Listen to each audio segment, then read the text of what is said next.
Yeah,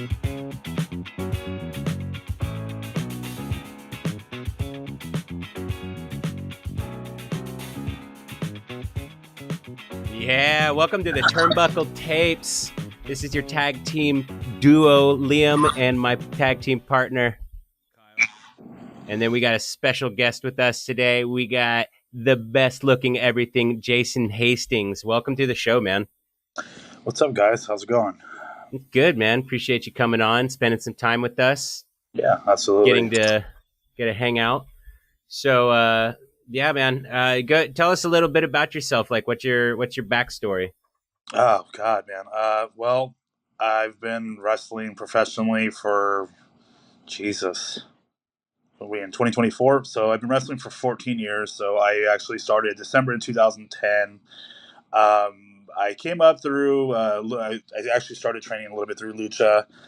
In Fresno, like I know, like if you guys, you've only heard my singles intro since everything you've seen me now. I've been like in 8-mans and things like that. But I grew up in Fresno, big wrestling fan, and I grew up I started training with a guy that I knew. His name was Juano Wapo. It was all lucha.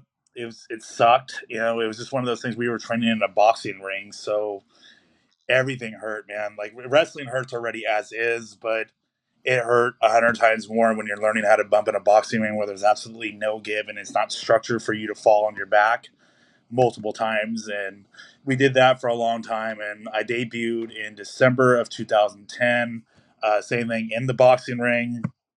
And it was, one of those things that you couldn't have wrote a worse first match. The guy I was in there with, he was like one of my best friends for many years. We were both not ready for that kind of thing.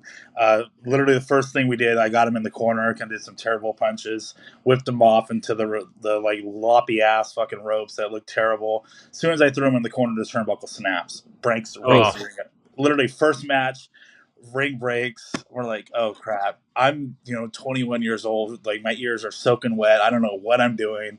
So I'm like, oh shit. So I pick him up. I'm like, hey, clothesline, let's just take it home. Like we didn't know what to do. Like he clotheslines me, literally knocks the wind out of me, and it didn't even matter that I tried to get up again. Like I was just so like, so defeated. Yeah, it was awful, dude. And I did that for a few months. I just realized that it wasn't for me in terms of like the school. I was never going to go anywhere with it, and I had bigger dreams. So I left to a more successful area in Fresno that was for a school called North American Wrestling, where a lot of guys that are still out here currently on the indie scene, like Mike Rain, Daniel Torch was there for a little bit, Bobby Hart, who's no longer in the area. Just a lot of guys, man, went through that school. So I was thinking the same thing, like, man, I'm going to go there. I'm going to learn how to be like them. And by the time I got there, it went through multiple owners, and the guy that was running it was just kind of like a piece of shit. He was a carny. He had no real skills. So it's like I wasn't learning much, and it just kind of sucked, and I was there for about 2 years or so. And then the original trainer of North American Wrestling, his name was Brian Ward.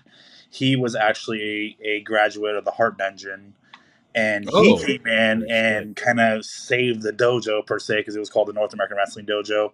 He was the one that trained like Mike Rain and Big Ugly, and he was a lot of those guys, So it was one of those things I was like, okay, I really need to train with him. He shut the whole like production down for about 6 months, made everybody start over on day one.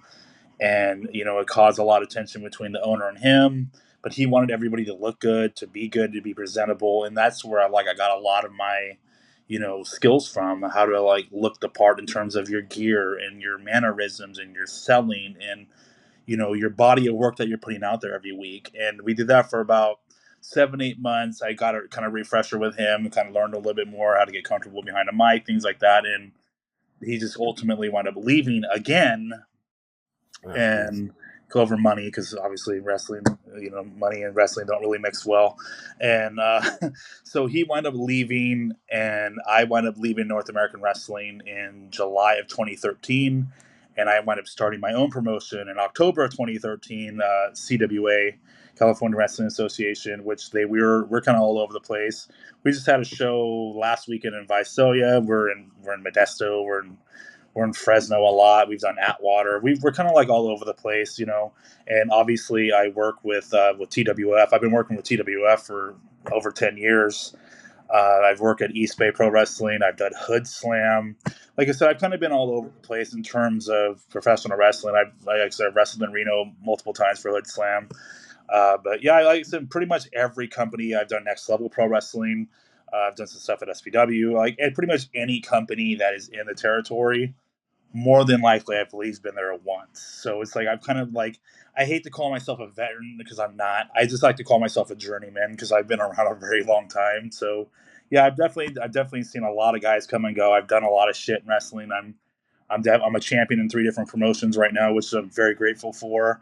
But it's one of those things, man, that like I didn't think I would be doing this shit as long as I have, because you know I'm getting older. You know, I'm 35 now, and like there's a lot of guys that are older than me that are still out here doing this every week. And but I've put my body through a lot in those 14 years, and it's just one of those things. I don't know when I'm going to stop doing this, but I absolutely love it, and I just enjoy still doing it. So I guess I'll do it until the wheels fall off. You know. Yeah, I feel like it's going to be one of those things where it's just like you'll know, like your body will be just like, hey. Yeah, absolutely, dude. Like, and that's definitely true. You know, it's one thing that like I get very defensive about because people are like, oh, that fake WWF, and it's like it's not fake. You know, like obviously we know who's gonna win, we know who's gonna lose, we don't know all that shit, but it takes such a toll on your body that like it's been said that taking a bump is an equivalent to like having it being in a car accident. I believe at 25 miles an hour, 35 miles an hour. I'm not sure what the exact number is, but Yeah. that's every single time, and you're averaging 4 to 5 bumps a match, on an average match, unless you're the honky tonk man and you one bump it, but like for the most Yeah. part, you bump a lot, dude, and you don't even realize it when you're in there how fast it's going and how fast you're moving and bumping because you're just in the moment, and Yeah. then the adrenaline wears off and you're making that drive home from wherever you're going and you're like, oh, I feel like shit. And as the years go on, that feel like shit gets worse and worse, So Is I it? I think that, imagine. It'd be like I don't mean to get dirty, but you guys have heard of like post nut clarity. Like yeah, would it be absolutely, like yeah, post match clarity? Post yeah. bump You're like, what the clarity. fuck did I just do to my body? Yeah, no, no. Post nut clarity, and post wrestling clarity are fucking very real, dude. You Yeah. know, I've been there a time or two. Not so much anymore. I've been married for a long time now, but like it's just one of those things that yeah, dude, it's very real. And like, and there's things like I said, there's like the unspoken things a lot of people don't know about. Like like I have like what I call a wrestling hangover, where the next day after a show, like I do like just like man. I feel like shit. My body hurts, and it's like, but life doesn't stop, dude. Like I have 2 children, I have a regular job, I have responsibilities. So it's like, as much as I feel like crap physically, sometimes I feel like shit mentally too. It was a bad night Yeah. at the office. I took a bad bump, or I fucking missed something. Whatever it is that made that like encounters into that, like you really can't stop your life because at the end of the day, it's like it's more like this is my dream and this is a hobby compared to like, okay, I still have responsibilities as a father, as a husband, as an employee. So it's hard, man, to like turn off that life where it's like, okay, I'm performing in front of X amount of people, and then the next day it's like, oh shit, I gotta get up and wash the clothes, like Yeah. it's a very, very hard contrast that most people don't talk about, it's very, very like, oh shit, like I do have to go back to the real world on Monday and be the guy that's gonna do this, or and that applies to everybody, you know what I mean? Like everybody has to go back to something. Like I'm sure you guys have like real world jobs or shoot jobs as we like to call them, and Yeah. this is something that you're doing as a passion project, so it's like Yeah. it's really like one of those things is you're just like, fuck, dude, like I love this, and I'm like, and again, like a lot of people say this, like everybody wishes they could make money off of wrestling, and some of us are fortunate enough to do so because obviously, again, like I said, I run my own promotion. We're fairly successful, so that's been really nice, but there are times where it's like you'll go for that shot, that booking, and you'll fucking drive up there and you'll make $50 and it costs you 70 to drive up there, and you stopped at 7-Eleven on the way to get a couple of Red Bulls and some jerky, and that's another $11, and then you get hungry on the way home and you stop at Jack in the Box and you spend another $20. So it's like, so there's a lot of pros and cons and the negatives and positives of this shit, man. But I wouldn't change it for the world, dude. Like I absolutely wouldn't. Yeah, Yeah, I can definitely understand that.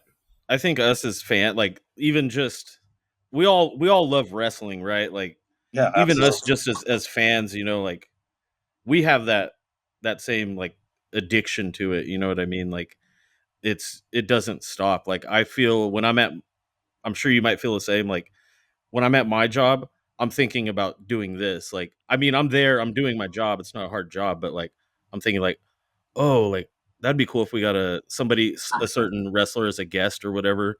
Like my mind's always going on about it. Like it Yeah, doesn't stop. yeah, and it's hard. It's hard to, especially when you're passionate about something. And I mean, like I've said this before when I've guest coached at a lot of places. Like because I'll do that occasionally. I don't really call myself a wrestling trainer because I don't want to be. But I pop in at at Dragon's Den, and I popped in at Next Level a few times. And like I said, and I help out. If I go to other shows and I'm there early enough, I'll help out the kids that are there. But I always tell people, like a lot of people are like, "Oh, wrestling, you got to have the body for this," and blah blah blah. I'm like, no, no, I have a fucking gut, and I'm like, I'm in there still fucking doing shit, and I'm sitting there putting people over, Yeah, you and Yeah. got I can Dusty draw people Rhodes. in. Yeah, Yeah, I can exactly, dude. I can draw people in with my character work, with my mic work, with my gimmick. I can do all that. Yeah, I'm not the most fit guy in there, but I mean, I'm in the gym quite often. But I always tell people, if you have a passion for this, that will help you far, far further than having a body for this.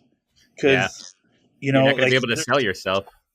exactly, dude. Because again, like again, you talked about Dusty. You talked about there's a lot of guys, man, and I know, like I'm not saying I'm Dusty Rhodes because I'm not even nowhere near that shit, but I'm just saying, like, if you have a passion and a drive for something, it doesn't have to be exclusive to wrestling, but in our situation, in our case right now, it is.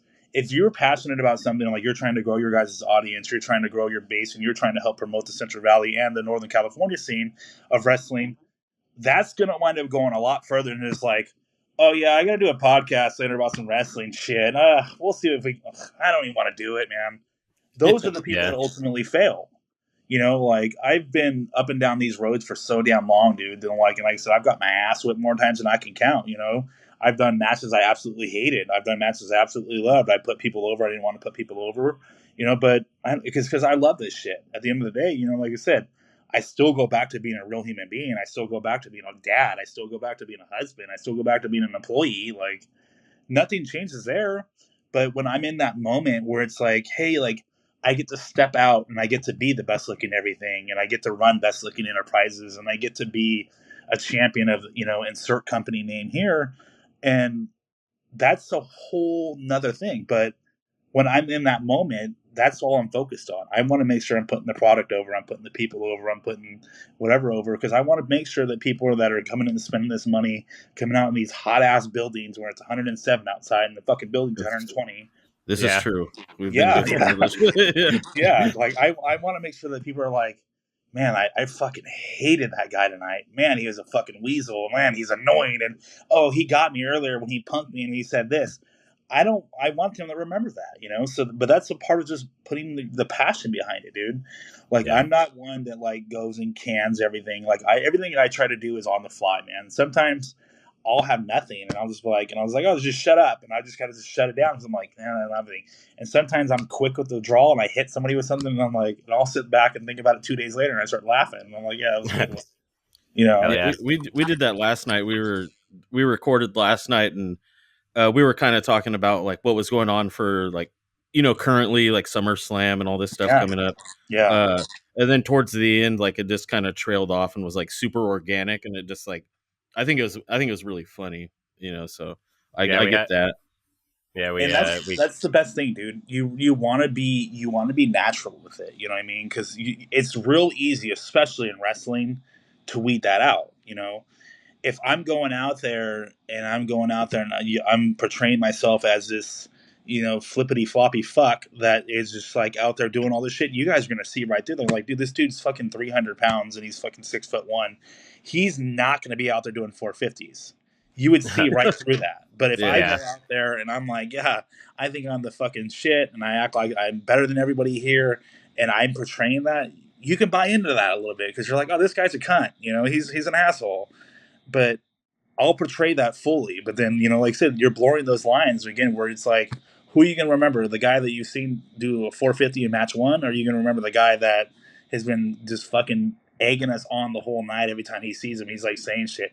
You want, again, it's just building a relationship with the fans, and again, you can't do that when you're so focused on getting a fucking 630 into a hurricanrana. Like, it's just garbage, man. Like, so it's one of those things that it's cool that people can do moves, you know what I mean? But anybody can do moves. How you're interacting with the crowd and how you're bringing them in is a whole different thing, and that's right. Like, the whole passion thing bleeds into it. That's cool that you can do shit, but are you passionate about this? Like, what's your end goal? You know, and I think a lot of that gets lost on a lot of these younger kids. Yeah. Well, I think wrestling's kind of like become that thing, like you said, where it's mostly move focused, and it's like the way that I've always seen wrestling, and I've mentioned this before, but it's like it's a match is like a music composition. You have your intro, and each person's kind of feeling each other out, and then you go into a verse, you have your hook, and then not hook, but you have like your riffs or whatever, and so like that's just them kind of going to it, but you're working your way to a song to a point where it hits, and it's like it's the same thing with the match. You're working your way up to that point, and then you pop it. Yeah, that's a very fair assessment.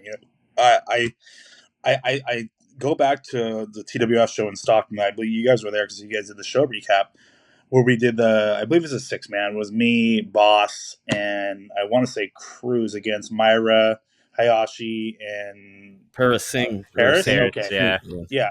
So I go back to that again. Like, we're doing the music thing. We're building it up, boom, boom, boom, and then we're hitting that riff. Like whatever. We did that in the opening thing, where it's like everybody tagged in, boom, boom, boom, boom, boom, and then Myra gets in, who's nothing, like a fucking 5'5", maybe. I don't even know how tall she is, and she's probably like 120 pounds, maybe 130 pounds. I don't know. And then I tag myself in where I'm literally 6'1" and fucking 295, and I get in the ring, like, and you can watch the playback. It's so stupid, dude. Like, I got in the ring all fucking fee fi fo fum, and I just walked up to her, and you could just see it, and then you could just hear it in the crowd where they're like this piece of shit, and I get in there, and she smacks the shit out of me, and then I fucking punch her, and she just collapses, like. And I just I look down at her. I'm like, oh my god, like, and then she obviously got the best of me. She hit me with that head scissors, and I'm like, oh, you fucker. And I tagged out, and I was like, all right, I'm done. I'm good. But there's something as stupid as that, just to build a little bit of like, what a fucking chicken shit, cowardly motherfucker to go out and be the biggest guy in the match, and he goes after the littlest person. The littlest one. It's just little stupid things like that. It's like, man, what a fucking D-bag that guy is, like, he just, and I went in there and I took her move and then I got out, so it's like, hero prevailed, okay, I'm out, good, boom, job done, next. And it's like, that's all you got to do, man. You just have to anticipate what's happening in the real world in terms of what's going on with the crowd. The crowd's just like, as soon as I did it and I tagged myself in, they started booing the fuck out of me. And I'm like, oh, got him, cool, next, let's do it. Yeah. We're out, I think Liam did boo you. Yeah, because it was funny because like I just remember all the excuses. I remember all the tagging, and I was just like, "What the fuck is all this hot dogging going on right now?" But like that's the fun of it, because it's just like you guys, you're playing on emotions essentially, and it's just like being self-aware of, like you said, the situation, and like. When you start getting little murmurings of something happening, you're like, like you said, you're like, okay, well, I got him on the hook. Well, now I got to try to like a little bit more, and then just see how it goes. Yeah, it's one of those things. It's like, I threw the lure out, and I'm like, okay, come on, and I was just teasing it a little bit. I'm like, come on, you're gonna fucking bite. And then once I went for the tag, I'm like, boom, they bit, got him, reel that motherfucker right back in. Like, it was that simple. It's all like, again, if a good performer can do stuff like that, you know what I mean? Like, I did do the most basic shit, dude. Like, I'm very basic with my moveset. Doesn't mean I can't do anything. It's just, I know I don't need to, because I can do enough just to be like, man, I fucking hated that guy tonight in the pink or the red or the whatever the fuck I'm wearing that night. Because obviously I have a lot of different gear, but it's the littlest things like that, man, where it's just like, that's how you pull them in. It doesn't have to be go out there and do all this other bullshit. You just, as long as you're doing something just to make them go like, man, that guy is such a fucking prick, dude. That's being a heel 101. But again, it's so lost in today's art of wrestling Yeah. that I do like equivalent myself as an old school villain, where it's like I don't like we're off the fucking cuffs now. I'm not on a show today. I'm just chilling at my house. So it's like I'm not gonna be like, gotcha, villain guy. No, I'm just saying like, but I'm at a show, man. I'm locked in as like I want people to go out and absolutely fucking hate me. Because if not, then that means I didn't do my job. If I'm gonna go out there and I didn't make the baby face look like an absolute hero and like the knight in shining armor because the piece of shit bad guy didn't do his thing, then I failed, dude. Like moves and none of that shit matters at that point. It's just telling a story, and whether the story is just a one night only story where it's like, hey, I'm in here, doing whatever, or it's a continuous story like I've been at TWF where it's I've been feuding with the Dragon's Den for 3 months at this point, and it's going to obviously finish up here at the Colonial pretty soon. Yeah. We And will be there. yeah, Yes, sir. yeah, that's going to be good. I believe we're like a couple weeks away from that, and like I said, that's just a continuation of 3+ months of me going after Paris Singh, and then now going after the coach Hayashi, and then now it's ending up with I'll be facing Team Hayashi against obviously all the members of BLE, and it's just like okay, here we go, we're getting to this, and this is going to be a boiling point. This is going to have to end somehow, somewhere, and what perfect place to end it than at the Colonial Theater, man. So I'm fucking excited, dude. Yeah, we're excited for that one too. We're definitely we went to Cafe Colonial recently for a show, so we were we were just like joking around. We were like, oh, look at that, we're first in line, month ahead. I love it. Yeah. What's funny is like as long as I've been doing this, there's like a couple places in like California wrestling history that people are like, oh, that's I gotta wrestle there. And one was called the Dome. It was in Bakersfield, California. I believe it's like a church or something now. Mm. It was like a mecca of SoCal pro wrestling for a long time, and I got to wrestle there years ago. And the TNA did some stuff there, and there a couple years like before they rebranded. And there was like 1,000 lucha shows there, but I did a show there years ago, and I remember like there was like they had like the little guys from Nacho Libre that were wearing their little gimmicks. I just remember all this really well, and they were like running around all naked and shit. So it was just like I guess it's a thing in lucha, is just walking around with your dick hanging out, but like you can't do that in today's society. But in the locker room back in 2011, I guess you can. But That so was the usual. yeah, yeah. So like it's that and the Colonial This is Theater normal. is the other one, man, where it's like the Colonial Theater, a lot of people are like, man, that's the mecca of Northern California pro wrestling, other than the Cow Palace. But I mean, nobody really runs Cow Palace anymore unless there's the AEW. I know APW did it once, but I've never wrestled at the Colonial. As many times as all this has happened in all my runs, I've never wrestled at the Oh, Colonial until Summerfest is in just a few weeks. And I'm like, man, like all these years of me doing this, and I'm finally going to wrestle at the Colonial. So I'm really excited for it, dude. Like I'm definitely, I've seen pictures, I've seen videos. Like a lot of my friends are on most of these shows, and I'm like, it's going to be cool to actually like be the one in the ring this time and actually see it from another side. yeah, Cool. we're super stoked to do that, and like the lineup and the card is like stacked. Like it's going to be a good time. Yeah, I mean the fucking card, dude. Like I said, this from what I've seen, I'm like, holy crap! Like this is gonna be it, man. Like they're building it up. Hernandez is on the card, Brittany Wonder comes back. It's like there's just like whoa, like I'm definitely honored to be one of the matches on the card, man. It's because obviously it's a culmination of finishing up storylines and things like that. But I'm just like, it's cool to get the call. I'm like, hey man, like we need you, and I'm like hell yeah, I'm there. So I'm definitely pumped and ready for it. Hell yeah, it's gonna be a good time. So, I guess as far as Kyle, do you have? I know you had some questions that you wanted to ask too. Yeah, I wanted to go back to, you said you trained in Fresno with the lucha school. Yeah. Was it training lucha style, or was that just the name of the school? Oh no, it was lucha. So everything was opposite. So when I went to North American Wrestling, it was so many bad habits that I inherited from doing that. Oh, That was just like, oh shit, like I got to start all over. It was literally just like hitting like a reset button. It was learning everything that I was learning wrong, because again the rolls were the opposite, the punches were the opposite, the throws were the opposite. It's like it's all kind of the same in reality, but everything was opposite. Like you're learning how to bump the same, but you're grabbing guys on the wrong side, and it created like, and then like lucha, a lot of them when they hit the ropes, they'll do like a two-handed system where they'll just kind of like put their hand over the rope one way and kind of grab the middle rope with the other hand. Some people still do it, but it was just completely different how they did things. But it was one of those things that you eventually get over and move, because everyone does something different. You'll see guys hit the ropes 100 different ways, especially out here. Some guys will do it the traditional way. Some guys will do it lucha. Some guys will Hogan it, where they do the sideways kind of run. It's like, it's really weird, man. But there's, as long as you're doing it properly, I mean, there's no real way to like say like, hey, don't do that. You'll know when somebody's hitting the ropes wrong, But it's all just kind of like wonky and weird, man. But yeah, I definitely did have to relearn everything again, which again I'm okay with, because I've managed to push that out of my brain for years now. So What would you say was the hardest thing for you to struggle with as far as the change specifically? fuck, if I really had to, I want to say just I want to say probably the ropes, because it's so like instilled in your head to make sure that you're always protecting yourself when you're hitting the ropes, just in case they snap.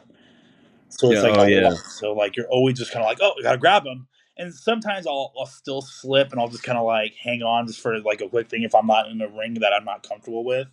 Because again, everyone has their own rings and everyone has their own whatever. And some people use regular ropes, some people use cables, and you don't know when they're going to snap or anything like that. So I'm always just kind of like, let me test them. And sometimes I can't do that. Sometimes I get there and like I get there late because of whatever reason, like I'm coming from work, or it's a long drive, or I got stuck in traffic, or I blew a tire, or whatever the fuck it may be.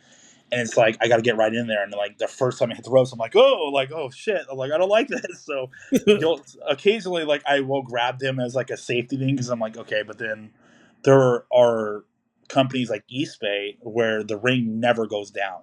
So I know that like those ropes are 100% secure. So it's like I never have to sweat those. But like our ring, TWS ring, like those rings, those ropes go down. So we're always testing them beforehand. I'm like, okay, let me see how they feel tonight, because for some reason or another, there's no exact science of how to put the ring together. So sometimes the ropes are good and we have a good rope night. Sometimes they're not good, and we're like, oh shit, we got to be a little careful here. So it's just one of those things that like it's trial and error, and is kind of getting comfortable enough in someone's ring to like, oh yeah, I ain't got to worry about this one tonight, or like, oh wait, that one's, I remember this company, this ring sucks ass. I got to be extra careful to like hit these things, or let me slow down when I hit them, so that way I don't fall out and eat shit. I know, What? what? I never thought about that, like in regards to like different ways that people put together rings and like the way that they have, I guess the way that they operate. Like I've never thought about that, and like how you guys having to go to different styles, and like I guess it goes back to like saying what like people, there are things that people don't really think about Yeah, it's one within of those wrestling. things, man. Like all the rings for the most part out here kind of go together all the same. It's just everyone, again, some people use shorter turnbuckles, so it makes it a little harder to tighten. So once they tighten them up and that's it, and there's still a lot of wiggle room, that's it. Like you can't adjust that. Like me, in my company, CWA, we have very long turnbuckles, and we have things under the ring that we use to kind of tighten the ropes before anything, and we use that more as our leverage to wiggle around at the top, so we can have a lot more play at the top and kind of adjust things, and they get loose at intermission, we can have the refs go in there and tighten them up. So you'll see little things like that. So when a good referee, I got to make sure I put that in there, a good referee will check the ropes, and they'll say, when they come back out for, say they're in match 1, and then by match they're out there again for match 3, and they check the ropes, they'll kind of go and check the turnbuckles and do whatever. You'll see them do that occasionally. Again, a good referee will do that. Yeah. They'll go back and tell promoter, hey man, fuck, the top rope's a little loose. Make sure we adjust that at intermission. And you'll see like the trainees and the ring crew guys go out there and tighten them up. That's what it is, because they're cables. So they will eventually loosen over time. And sometimes, like I said, you have a good night where everything's just buckled in and you're like, hell yeah. Then they'll go and check them and like everything's solid. And I'll, at my shows, I do the same thing. Like I'll tell the referee, hey, give me an update on the ropes. And they're like, oh yeah, we're good. Cool. Awesome. Perfect. Thank you. And then we go on with our business. But then at intermission, like I said, I'll pop out there.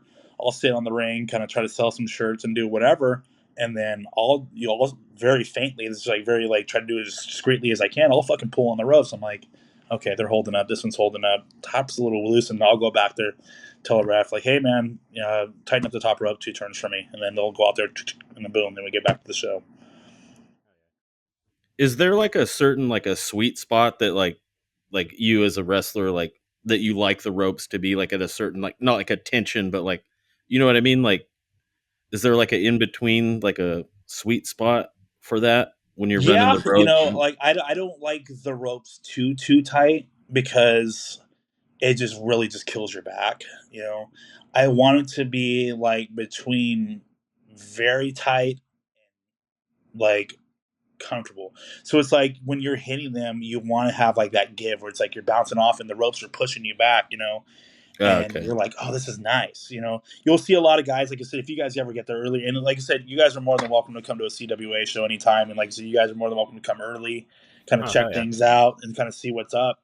I know we're a little bit far for you guys, but if you ever want to make it down a little early, just let me know.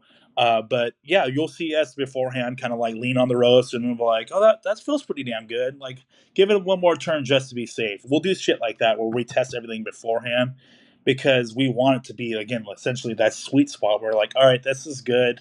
That one's a little rough. Let me do one more tighten here, one more less down here. And like it's like I said, it's a weird science, and everyone has to do it their own way. You'll ask me, hey, how many turns does it take for you guys to do your ropes? And I can tell you, oh, it's 20, 15, 10. And then you can ask somebody else, and the next time you guys have, how many ropes do you do? And they're like, oh, we do 20, 11, 90. Like it's always so different because everyone's ropes are different. Everyone's like, so some people cut the ropes down. I've cut my ropes down. TWF's ropes are different than my ropes. My ropes are different than East Bay's ropes. And again, it's just always, no matter where you go, everyone has their own little like sweet science to how they want their ring and how perfect it could be. So yeah, it's definitely one of those things that you don't think about, and then you're like, oh shit, because Yeah, it's like you'll literally a see whole a ring science and you're to like, it. oh, the ring's up, we're ready to go. And then you don't see like, oh, these guys had to like tighten this and move this and adjust this and do that just to get it to where we would all want it. Yeah, that makes sense. Yeah, Yeah, that's one of the absolutely. things that I have like just from watching wrestling and being a fan is like you never think about all the like the I call it like the roadie side of like setting up the ring, fucking getting everything in line, like and then you guys get in the ring and then you got to kind of recalibrate on the fly every time for a different ring or a different match or whatever, like Yeah, it's you talk about that like more or less like the roadie life. So what was it last weekend? I want to say, I think it was last weekend. We had a show in Visalia in the South Valley, in the Central Valley. It was for CWA. Obviously, the ring's mine. Like I've said, it's mine and my partner Trip Rogers. We're the ones that kind of maintain it. We haul the ring. So we're hauling the ring down to Visalia. I live in the San Sauce County, Modesto area, and we got to about Merced County. We blew a tire. oh fuck. It's been a like a continuous thing for a while. I think we're having these issues with our trailer. Blew a tire. Trips behind me. Luckily, he stops. We get another tire. We're good to go. So we're down for about an hour, hour and a half. So we're like, shit, we're behind schedule. We get there. These guys get the ring up, the stage done, everything in 45 minutes. 3:30, we open doors. I'm like, okay. And we, same thing, rings up. We check the chains. We do the bottom. We test the ropes. Trip goes and tests them. Hits the first one. It's good. Hits the second one. Bink. Chain breaks underneath the ring. Ropes go limp. It's 3:30. There's people outside lining up. It's 107 outside. I'm like, Shit. fuck. Jesus. So I like look up at him. He looks. I'm like, shit. I'm over here like finishing up, like trying to get everyone's music done because I'm like working on that stuff. Nobody panics, and we go into the ring. A couple guys are under the ring. We adjust the chains. Bing, bing, bing, bing. Crank them right back up. Fucking ropes go right back up. Test them again. Everything's good.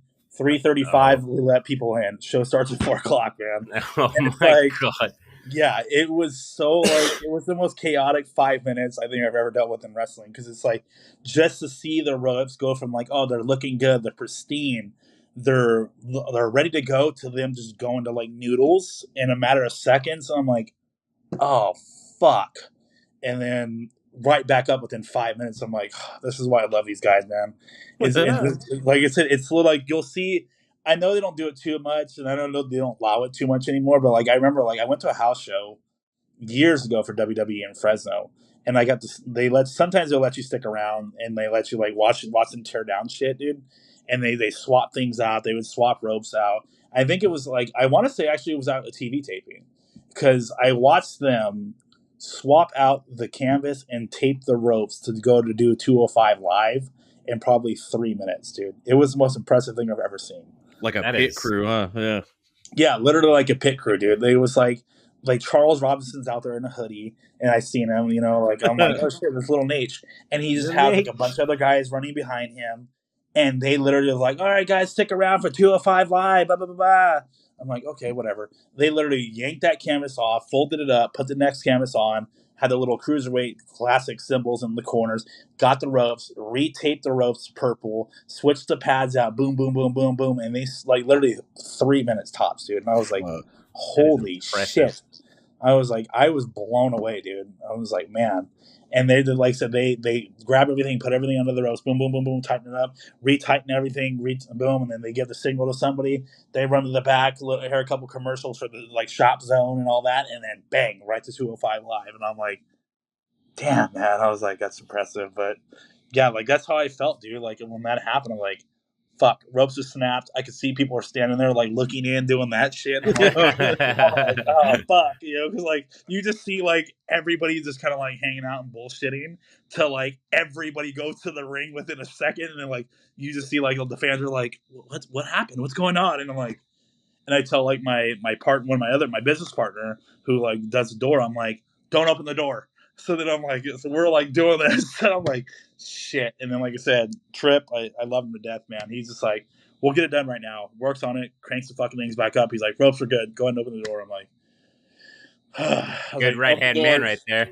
Yeah, he absolutely is, man. Like I always say that all the time. Like he's definitely like my right hand man in this shit because yeah, there's days where I'm just like I don't want to do the fucking ring, and like we get it done obviously, but yeah, it's yeah, wrestling could be chaotic at times, man. And then like I said, we had our main event match where it was myself and my partner David Dangerously going against the 209 click, and it just that wasn't even something I even had in my head at that point. I'm like, fuck, I still got to wrestle later tonight. Like I'm like, I got to make sure the ring's good. Like, is everybody going to be okay for the rest of the night? I'm not on until 2 hours, so I'm like, son of a bitch. And then like I said, everything was good. We had a hell of a turnout there, and like I said, one of our most successful shows we've ever had. So That's awesome. all in all, man, it was a win. But wrestling can be very fucking stressful at times. That's for sure. Yeah, you're in there having a heart attack, and everybody outside's like just chilling, like Yeah, I'm just seeing. one of Yeah, us like is hot today, huh? Yeah. yeah, I'm watching the fans sitting there eating their fucking tacos and having a good time, and I'm over here just like, how's the bottom of the ring look? I'm like looking at everything else but the match. I'm like, the ropes are looking good. Oh yeah, they look good. Okay, he's hitting them fine. They don't look loose, and I'm like, all right, I'm good. Yeah. So everybody else is like completely oblivious. I didn't say anything about it until the next day on social media about everything that happened, man. And I'm just like, holy crap, dude. That's fun. So, Yeah. so you have a match coming up at the Summerfest for TWF, and you mentioned that it was going to be against Team Hayashi. Team Hayashi, yeah, it's going to be basically the Dragon's Den, whoever he's going to use, and myself, Trip Rogers, and one other member of Best Looking Enterprises will go against two of his guys. So we'll see who it is. Like, are you worried at all? I mean, Yeah, why would I be? I mean, There's no reason to be. There's no reason to be. One thing about the BLE I can definitely say is that no matter what, there's always a plan B. So that plan B has never failed us, and we'll see where that plan B leads us. sounds like you're a thinking man. Always, you have to be. I mean, it wouldn't be as successful as I've been in this business if I wasn't. Hell yeah. So let me ask you, what do you hope to see for CWA for the next year? It's one of those things that it's changed every single year for the last 10 years I've been doing this. Well, now 11, because October will be our 11-year anniversary down in Fresno. Um, Honestly, my first year of this is like I just wanted to get to year 2, dude. Like it was not fun. Like I said, like I explained earlier, the school that I went to, it had such a bad reputation that when the school kind of like eventually folded and I decided to start my own thing, I was shit on, and I was blacklisted, and I was a piece of shit, and I was a backyard wrestler, and I had every fucking name under the sun told about me, dude. And I didn't do anything but just go to the wrong school. That's literally what it was. I didn't go to the right school, so I became the villain in the territory because I just didn't want to go to another school. And guys that shit all over me, just a couple years later, where I was handing them envelopes of money. I'm like, oh, here you go. So it's just one of those like funny things where like I can't help but think about that sometimes. Again, like, and a lot of people have grown up, dude. A lot of people have grown up. A lot of people matured, myself included. I would pop off online, and this is like back in the days, dude, where we had fucking message boards and we'd be talking shit to each other and Yeah. shit like that. You know what I mean? Yeah. So like a lot's changed. A lot of people have grown up, had children. We've all matured, and a lot of bad blood that I had with people, we've let go. And I work with some of those people quite a bit, and the same thing with TWF. Like I left TWF for 7 years.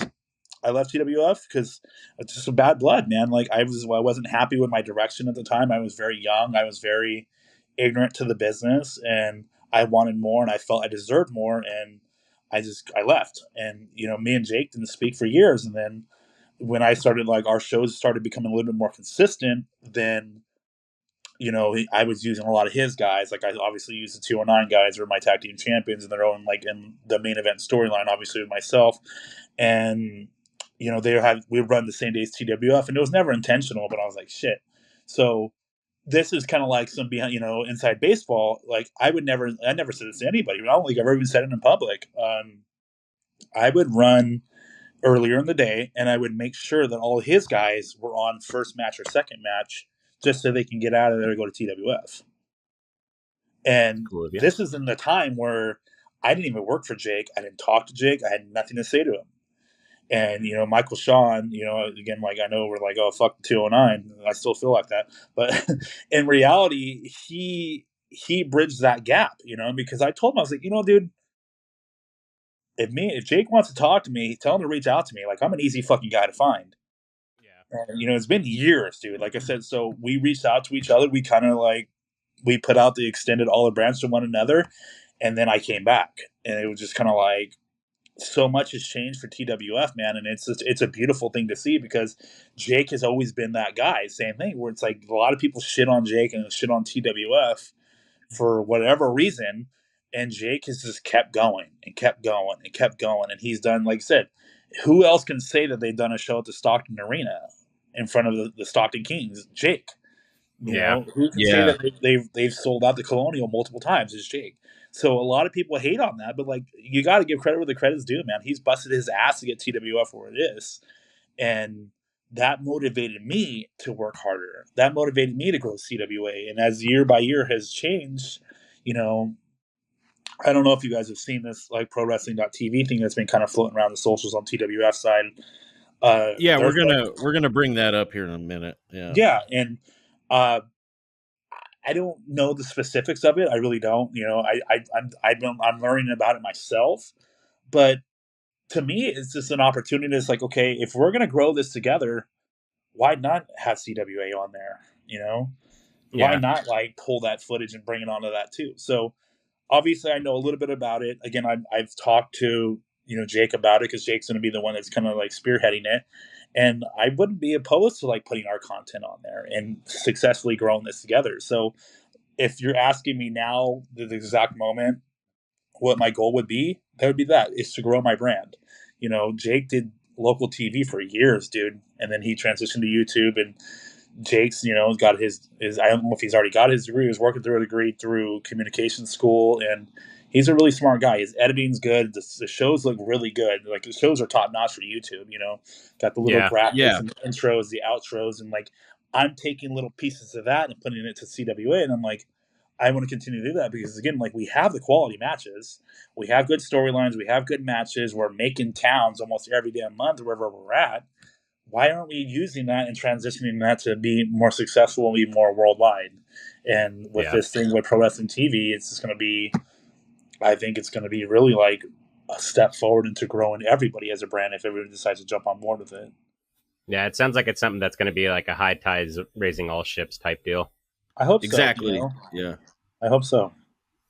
Because I mean, there's like it's insane how many like promotions are genuinely out there. Like just at least starting like coming back into wrestling because like I was into wrestling a lot as a kid, and then like as I got older, like I got onto other things. But like since I've come back and now that everything's like online and everything, there like there's like tiers of wrestling promotions and stuff like that. It's insane, and so it's just like as we've been doing this and like going to the local shows, like it literally is like its own little culture and scene, just like a music scene. Like you have your promotions, which are like your venues. You have the wrestlers, which are the bands, and you know, in that kind of same vein, in my mind. Yeah, that's it's an excellent comparison, man. Because you even said tiers. It's like I said that the other day to my wife. Like when we were talking about wrestling and CWA and things like that. There are tiers to this. Obviously, tier one's going to be the WWE. And then you could say tier one, and another tier one would be AEW, and you can kind of sprinkle in like New Japan, but then like you have like tier two, which is like MLW, and I would say Ring of Honor, and whoever else is out there. I don't really know honestly. Then like you go like tier three, like us, or even like we're even considered like a tier four because there's a lot of big indie feds that are like considered like tier three. Yeah, Like where there's like holy shit, like PS or PWG. I don't even know if they're even running anymore. And there's like Prestige is a big one, and there's like even West Coast out here. They're fucking huge. Pro Wrestling Revolution, like they're. I'm not going to sit there and like, oh my god, we're at the same level as them because we're not, dude. They're drawing fucking 1,000, 1,500 people all the time. But again, also they're also using relatively huge names from Mexico and things like that, where it's like where we're at is like we're using our guys. We're local brand, like we're yeah. like we're the local guys. So it's like so obviously again like different tiers, different levels. But what's to say that we can't get to that level one day? You know what I mean? No, and exactly because that's like you got to start off local, like especially if you're trying to grow like your own promotion like that. You're not just going to start a promotion and you're successful within a short period of time, but it's like obviously with the dedication because I can imagine running a whole promotion with a minimal amount of people, like on more of a passion fueled project to like get to okay, like now we could start making some money off this. Like that's a long road ahead, and to be able to do what you guys do like in the ring and in order like the production side of it, like it's I can only imagine the toll of it because like I've done production work and stuff like that, but to like literally be full encompassing and like the thought of that is like that just overwhelms me. I just got It, anxiety right now thinking about it all. yeah, it's hard, man. It's one of those things that like I'm managing being active in multiple promotions, and I'm in the middle of promoting three shows at the same time. It's like, and like I said, like I circle back again. I have a 6-year-old son and a 2-year-old daughter. So it's like it's not like we're like they're like, oh, dad, they can just kind of do whatever the fuck they want. No, they're in constant need of their dad, and my wife's in constant need of her husband, which is not their fault. That's life. You know what I mean? So it's like Yeah, I'm still like managing like being a dad and being a husband, and and then also like, oh shit, I got to make sure I put this fucking Facebook post up tonight because I got to promote the show. Oh, I got to make sure that the guy that is making my graphics, he got back to me. Oh shit, what day am I wrestling at this place again? Like it's a lot of that, dude. It's constant spinning of plates, and it's like, and you're never satisfied with it because you always feel like you're not dedicating enough time, and that's the fucking hardest part.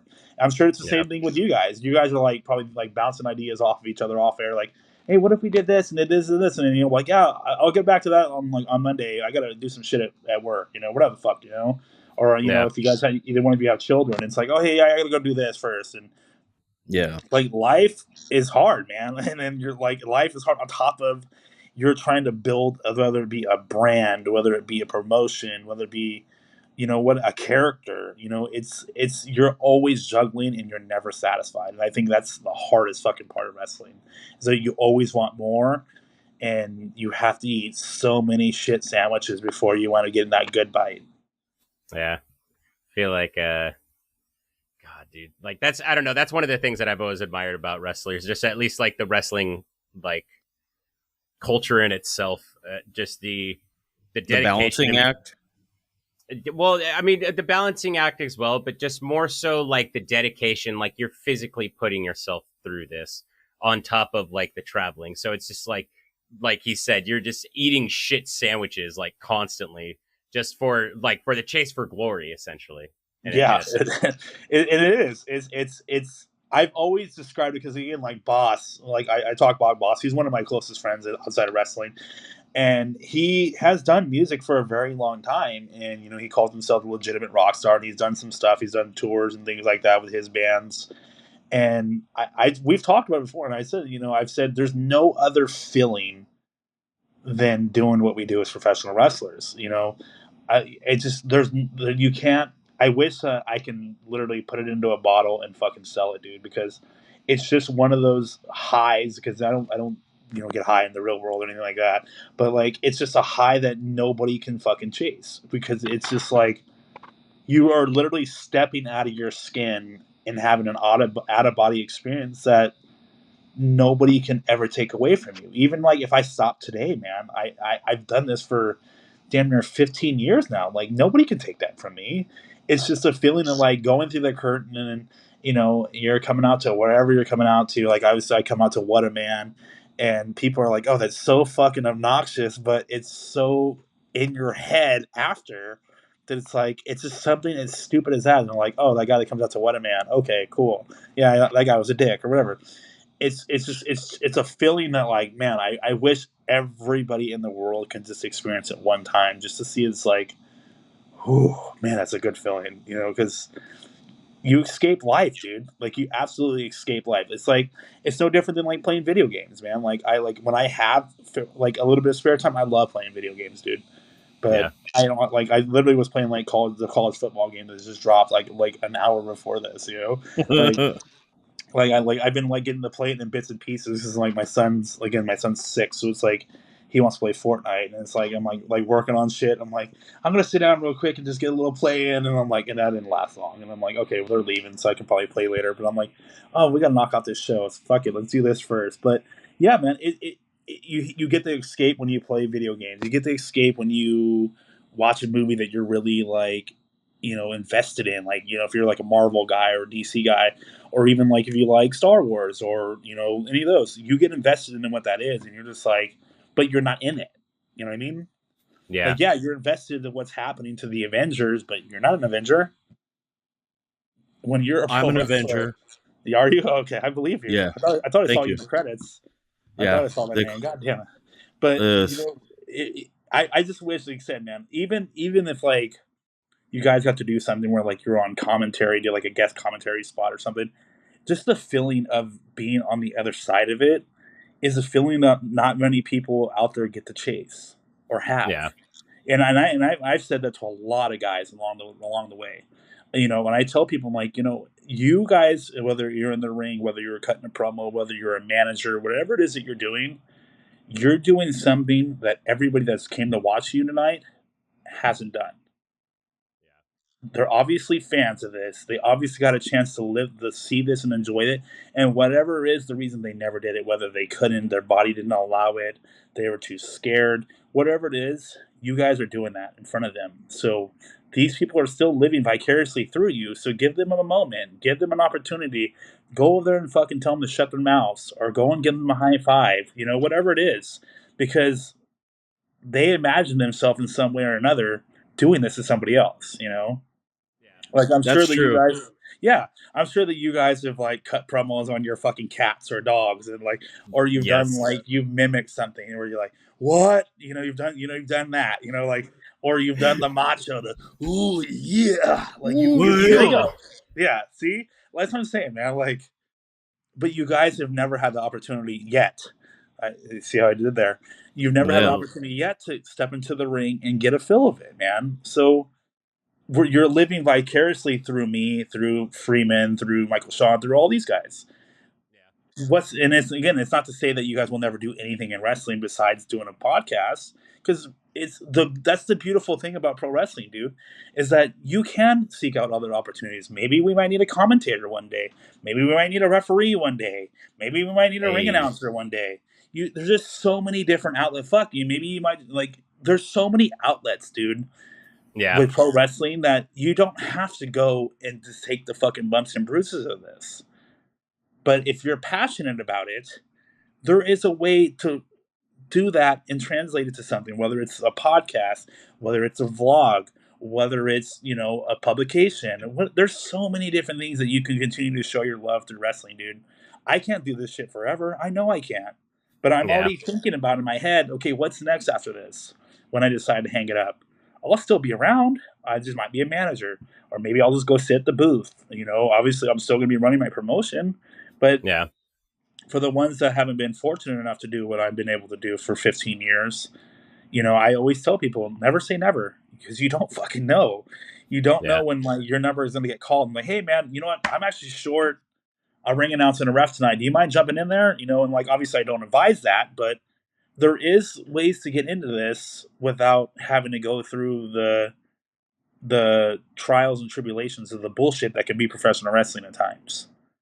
That's Understandable. 100% true. And me and Liam talk about stuff like that all the time. Like, oh, maybe we could commentate TWF one day, or like this, our little, I call him is like a pipe dream or whatever, but like it's something that could happen. And when we show how passionate we are about wrestling, and specifically like for me, I really love like independent wrestling. I love WWE. Don't get me wrong; it's great. It's WCW and all that. But like, we went to an AEW show at the Stockton Arena. Was it? Yeah, I can't remember the name of it. Oh, Oh. I'm still here. okay. Okay. Uh, we went there, and then I compare it to going to we went to the Stockton Slugfest that you guys were at. Yeah, yeah. Like, I think I had a better time there because it's more intimate and like more engaging. Like, yeah, you can yell at Matt Freeman or yell at you coming out to the ring. It's like it's more intimate, and I feel more connected to you guys, like just to wrestling in general. There's not as much of a buffer. Yeah. It's like the way that I see it. It's kind of like I the best way I could describe it is like when you go to a bigger concert and you see a bigger band, they have that elevation of the stage. You're looking up at them, kind of metaphorically and literally. Whereas like with local indie shows, they're the hardcore band that's on the stage that's just as the same height that the floor is on that the crowd's in. Like you're in it more. Yeah, and that's one of those things. Like I've been to a couple local concerts, obviously in different places, and like so we did like a rock and metal festival like earlier in the year in Fresno, and like so I watch these guys, in between the matches, and I'm like, okay, they're doing their thing, and it's like, but then I've also been to like huge ass concerts where like I've seen Def Leppard, and it's like I'm like holy fuck, dude, these guys are legitimate rock stars, and then to these guys that I'm watching, at the brewery where we're wrestling and our rings literally right in front of them, like that to them, like they're Def Leppard, you know what I mean? And Yeah. that's how I feel, you know what I mean? That's how I feel when I go out there. I'm in my mind, I'm Ric Flair, I'm fucking, Randy Savage, I'm Rick Rude, I'm all these guys that I'm trying to channel, but I'm Yeah. still, but I know at the end of the day, I'm still Jason Hastings, I'm still me, but I know that like a lot of my characters, like all the like these '80s villains, and I'm like, oh, this guy's just a fucking piece of shit, and that's it. But it's okay to do that, you know what I mean? But it's like as long as I'm not being like going like, because again, like I don't know if I've done it in a while, but I do this move where like I hit the guy in the corner with the elbow, I snap my out, and I kind of just like stand over them, and I do the Rick Rude like grind, and like I did. I don't know if I did it in stock or not because I bust it out every once in a while, but it's such a stupid campy move, dude. That like I'll definitely pull it out the Colonial, so don't worry, it will happen there. If we haven't seen it live, we'll see it then. But I do it, and it just gets to the most like one of the biggest crowd responses because it's so dumb, and it's just like. But again, at that in my mind, I'm like, I don't care if there's 100 people here or there's 1,000 people here, they're still reacting, and I'm like in my mind I'm like, okay, that reaction is enough for me to feel like I'm at WrestleMania doing this. Yeah. And and again, like, and I've always said, like, I've talked to a lot of wrestling fans, after the shows, and like, they'll do the occasional like thank yous and whatever, and they'll make a little small talk, and I'm not above any of that, man.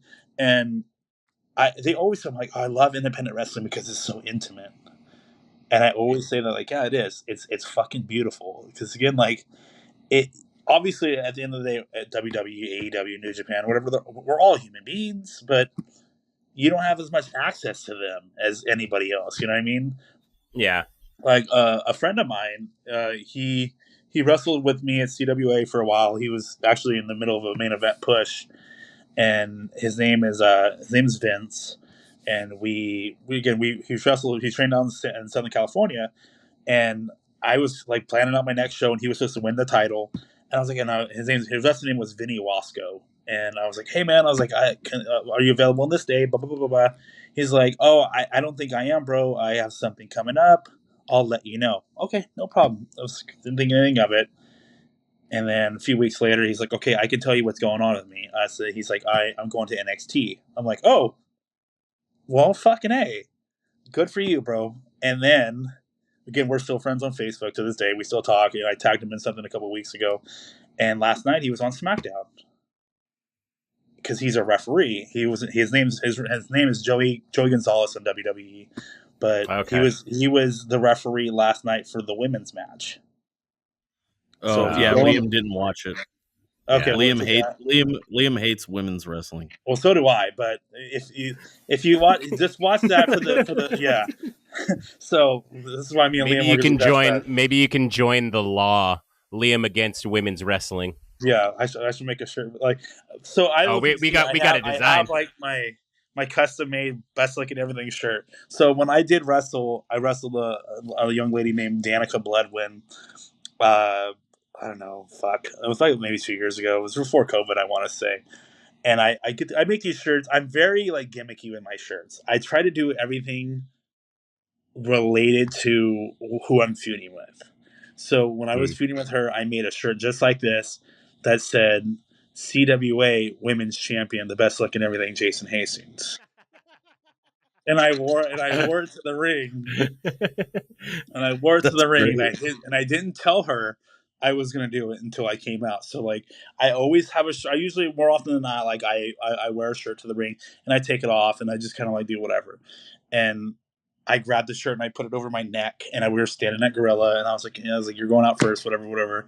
And she's just like, okay, for sure. And then I come out and I have the shirt on and she's just like we got in the ring and she's like, you motherfucker. This fucking guy. Like it's just little things like that, man. That I'm just like I like to like fuck with people and like give them like little ribs, because it's like it's so stupid, but it's like it's so engaging that people are like, this fucking guy really has a shirt that says women's champion on it. Like, we don't even have a women's division, but it's just things like that, man. Like I think I'm already like cooking up an idea. I don't know if I'll be able to get it done in time for the match of the Colonial. So I'm like, okay, I think I have an idea. I have an idea of what I want to do. I'm going to talk to Trip about it and see if we can get it done before then. But it'll be like another thing there where it's like it'll be like a little like tongue in cheek thing that like people will like unless they realize what's going on, they're like, oh, this motherfucker. But I do a lot of that, Like I try to like be as funny as I can when I make these shirts because it's supposed to be, man. Like if I'm putting my face on it or something, no one's gonna give a shit about that. Like Trip and I have shirts out now where instead of the Dare logo, they say Dick, and it says DICK, and it says delightful, intelligent, charming, kind. And it was the stupidest fucking idea, dude. And we pre-sold a bunch of them. And it's like, why would anybody want a shirt that says dick on it? But it's literally like a rip off of the Dare logo. I have them somewhere around here, but I have it on it's on my Instagram. But like, it's just such a funny, campy fucking shirt. I'm like, why did we do such stupid shit like this? But it sells, dude. Yeah. Like, No, the most popular shirt I ever had was I say it a lot. It's like a real world catchphrase. I say fuck up a lot. So I put it on a shirt, and I put like instead of saying fuck, it had my face in it. This is before I got all my dental work done. So it's like an old picture. Like my teeth are still all fucked up, and I sold out of those fucking things in one night, dude. That's Oh the shit. most that's the most money I've ever made in wrestling in one night. I have like 25 of them, and I'm like, this was before I was doing like pre-orders and shit. So I just paid them all up front, thinking like, oh, I'll have to sit on these things for a year, you know. And I had like 20 or 25 of them. I want to say, and I sold them all in one night. And I was like, this is That's the awesome. stupidest fucking shirt ever. It's literally in my face. Like, why would you want this? But because it said fuck them, people are like, it's fucking hilarious. And we were catering to like the nightclub people and to the 21 and over crowd, and they bought it and they fucking sold it. And I'm like, why would you want this? Like, it's so dumb, man. But wrestling is dumb, but it's supposed to be, and that's what I love so much about it, dude. Is it's supposed to be dumb and fun. Yeah.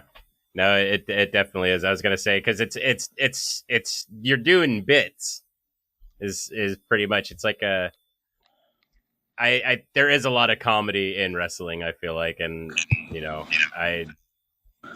I enjoy that, and I enjoy this stupid humor that a lot of the wrestling culture has, especially with like the online community. Like some of the shit that I see with memes and stuff are just like the whole Cody Rhodes ending civil rights and stuff. Like Yeah, not ending or helping with not ending civil rights, yeah, but helping with civil rights. yeah. Like Cody Raheem Rhodes, like it's like this is fucking. Melanin in the soul.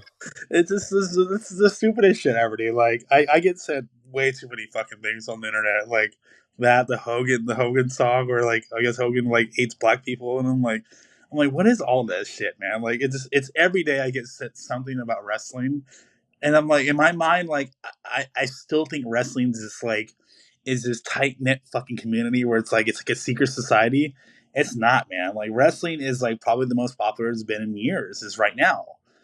oh yeah, And you know, you have the people that like me that absolutely like despise AEW, and like just like, and I get in the fights every day online because like I'm a big Jim Cornette guy, and I know people don't like that, but like I love yeah, Cornette, and I think I will say this: I don't agree with every one of his opinions because I absolutely loved Bray Wyatt, and my yeah, son's name is Yeah. actually Bray. Like I literally named my son Bray because I'm a huge Bray Wyatt guy, and Awesome. he hates Bray Wyatt or hated Bray Wyatt because obviously he's passed. But I don't agree with that. But again, a lot of his views, especially on AEW, I'm like, dude, that's me. And like that's why I get mad because I'm like, because I go to these shows, man, and I'm like, these kids will be doing this flipping and flopping crap, and I'm like, oh, this is awful. it's like where's the So there's a story? lot of that, man, where like I just like I shake my head a lot of this shit, dude, and I'm just like, this is garbage. Yeah, like I like it sucks because it's like I feel like there are like good talent in AEW, but it like I personally feel like Tony Khan does not help the cause. I don't think he's a very in touch with like a not in touch objective. He's not an objective owner, you know. Like he's I feel like it's more of what he's thinking is like this is it, you know, this is going to be the big thing, but it's like I don't know, it's like this weird dichotomy where it's like they have these great pay-per-views but then like their weekly shows are just ass. You know, it's I don't. There's a lot of people in AEW I like, dude. A lot of people, but I would not watch it. Like I love Adam Cole, and I just, yeah, no thanks. You know, I love. I know this is another hot take here. I've always been a huge Jeff Jarrett fan, and a lot of people hate Jeff Jarrett. And I'm like, well, I get it. People are like, oh, it's because he started his own company, put himself over as a world champion. He was fucking world champion multiple times at WCW before they folded. So, and that's not really Yeah. the case here. And it's like people are like, oh, he's whatever. But then like, there's a lot of people in AEW that are like, I absolutely fucking can't stand. I absolutely hate John Moxley. I think he is literally one of the worst wrestlers in the fucking world. Like he does, Yeah. like his like badass, like I'm gonna beat you up, blah blah blah crap. It's so fucking garbage, dude. Like he's losing to like a fucking pizza man in a jiu-jitsu tournament. It's like Yeah, dude, that video is so fucking funny. Like, just gets so mad. But when I saw a lot of comments, well, he shook his hand before. It's like it doesn't matter. He didn't know that he lost at that point. But when he found out he lost, he threw a fucking fit. Like, yeah, he's a sore loser, dude. And it's like why be that guy? Like, don't portray yourself. And again, like, and whatever, like the Bucks or whatever. I don't care about them. Omega, I've always thought was extremely overrated. I've never seen anything where I'm like, oh my god, I gotta watch this match. No, there hasn't been anything like that. I think Sasha Banks or whatever the fuck she calls herself these days is easily one of the worst wrestlers in the world. Like I would say she's probably up there with Moxley. I'd say they're like 1 and 2 in my opinion. I've hated her for years, and people are like, "Oh, you hate women's wrestling." No, I don't hate women's wrestling. I just hate bad wrestling. Yeah. You and Liam just became best friends. Yeah, I'm telling you, we're linked up now. Like we're one person now. Yeah, like it's the fucking we got the Professor X shit going. We're like we're like communicating with each other, But it's I can't, man. I try. I really do try to like enjoy women's wrestling, but I just can't. I don't know what it is. I don't know if and I think I do know what it is. I'm very much I like stories. I build CWA around a lot of storytelling. Like the biggest thing right now in storyline with CWA is I'm the Blacklist Heavyweight Champion, which is our sister company. They pretty much run shows with us at the same time. They have a battle royal every year, which is the Golden Ticket Battle Royal. That was won by Trip Rogers, who is my tag team partner, who is also my legitimate real life best friend, and he has to cash in the Golden Ticket, and he has to cash in on the Blacklist Champion, which is me.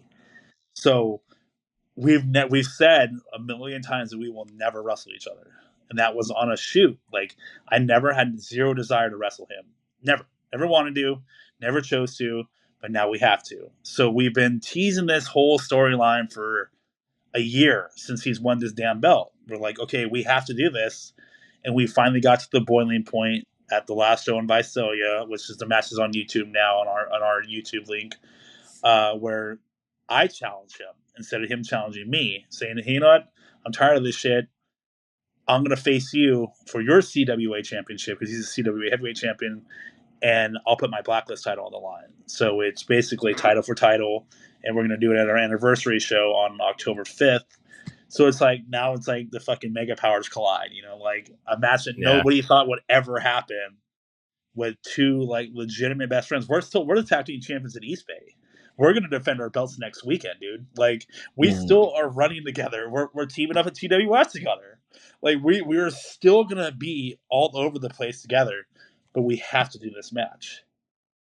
And it creates this like oh shit moment where it's like it's gonna be very real because this is literally like a guy that I have trained, and I don't take credit for anybody.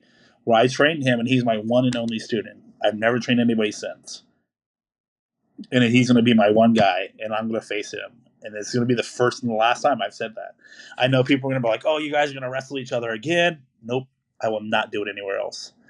So this is going to be it. It's going to be the first and the last time tag partners facing off, and we'll see what happens, man. Like I told him, the only way I'm losing this fucking title is if he kills me. So it might happen. I might die in the ring, but I'm not losing that belt. Well, hopefully he's not fucking with you on the road until then, getting in your head. Yeah, no, we'll see. He's been teasing a lot of different things. I've been seeing some side eyes here and there, so I'm wondering what's going on in that brain of his. Gonna have to keep your head on a swivel. When's that show? That is Saturday, October 5th. We'll try to make it out for that. Yeah. Where's that one gonna be at? That's gonna be in Fresno. Fresno? Okay. Yeah, so it's a little bit of a drive, I know. We go, yeah, but we're kind of all over the place. We did Visalia last week.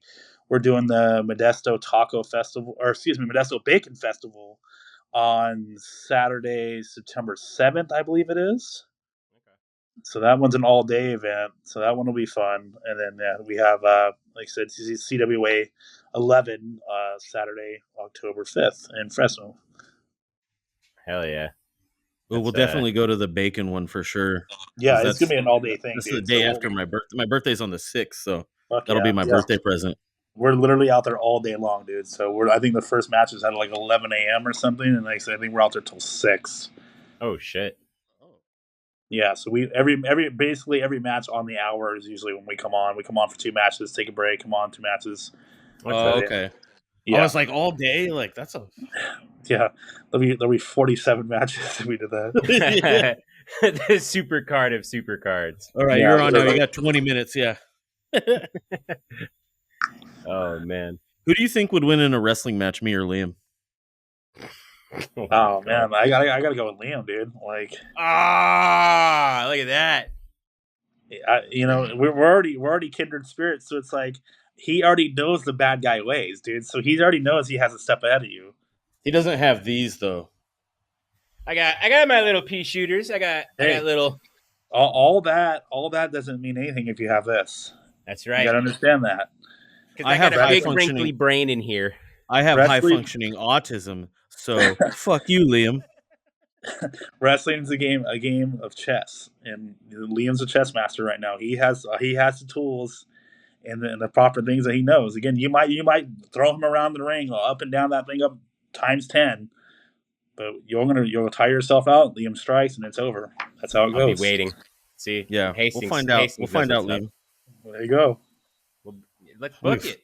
Let's book it, Kyle. Book it now. Book it. Who's booking this? I'll put my title on the line. Oh, wait a minute. Well, I don't know where my title went. So Liam has the same title, but mine's legit. His is he bought it on Temu. It's not. It's made by Chinese people. It's an Igloo belt. Thank you very much. It's official, sir. Yeah, there you go. Mine's official too. I got it at the flea market. Fuck yeah. Oh my god. All right, so Jason, I got a question for you. Sure. Top 5 wrestlers. Oh man. If I'm just shooting on the top of my head, and this is in no order because again it changes a lot in my mind. Randy Savage, Ric Flair, Owen Hart, Steve Austin.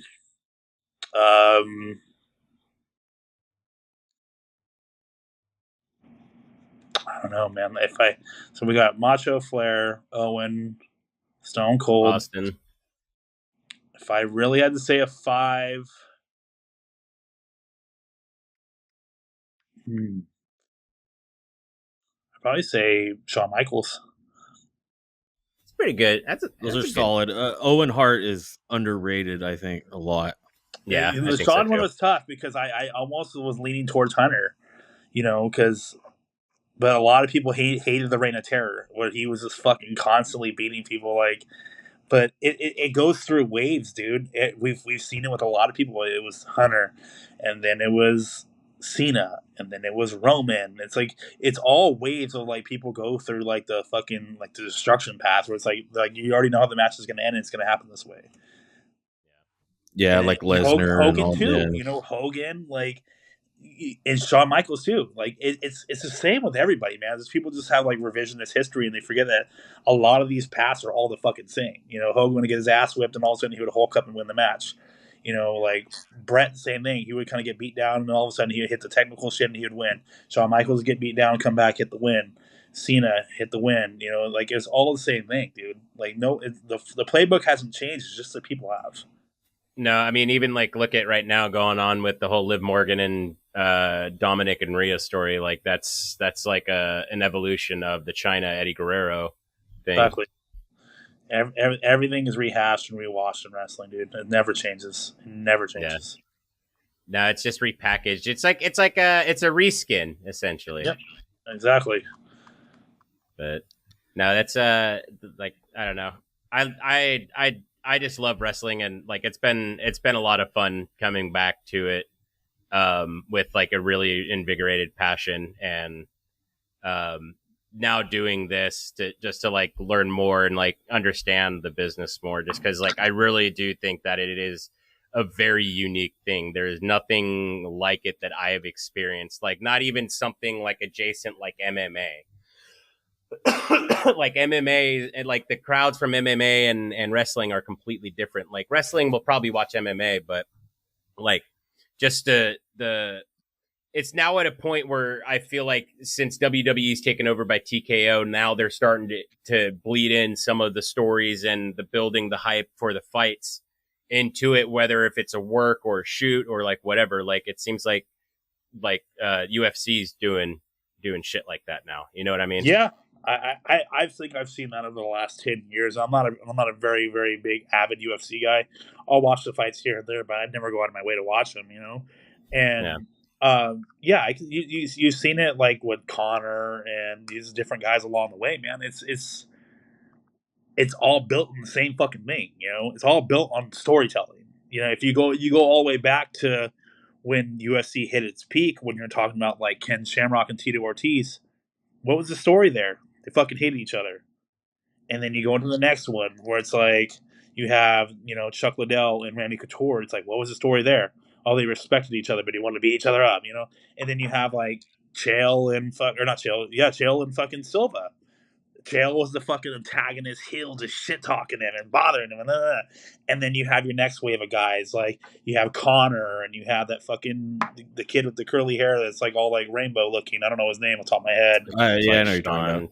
Isn't it Sean? Yeah, fucking him. He's like doing all that. Like I said, it's all the same shit. It's all the same shit. They're still heels, they're still faces, but they're just legitimately beating the fuck out of each other.